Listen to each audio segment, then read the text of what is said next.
Hello guys, good evening. Ito po ang aking preparasyon for tomorrow, chicken mashi. Chicken mashi with lemon, potato, onion, tomato, chili green,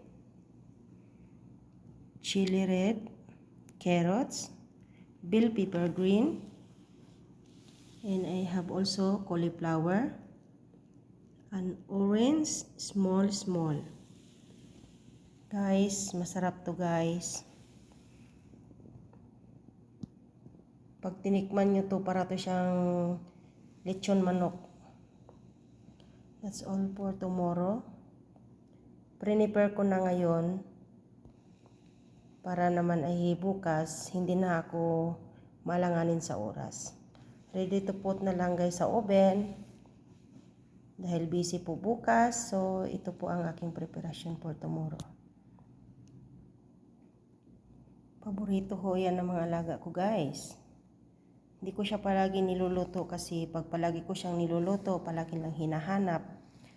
So minsan, busy ako, hindi ko siya masyadong nagagawa ng maayos. So, pag gumagawa po tayo ng chicken mashi, kailangan po gabi pa lang nakahanda na guys. Nang sa ganon, hindi na tayo malanganin sa oras. So, bukas, iprito natin yung mga patatas. Iprito natin yung cauliflower, carrots, lahat ng nandyan guys. Lahat yan. I-fry natin yan bukas. Tapos yung chicken, ilagay nyo na lang sa oven. Kung kayo po ang gagawa. Naka-oven po yan guys. Parang style lechon. Sa loob niyan, meron niyang sikretong sangkap para siya ay magkaroon ng lasa.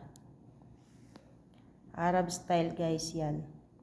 May mga sikretong sangkap po yan sa loob para maging mas masarap, malinamnam. Hanap-hanapin yan nila guys palagi pag ito ang ginagawa kong ulam nila.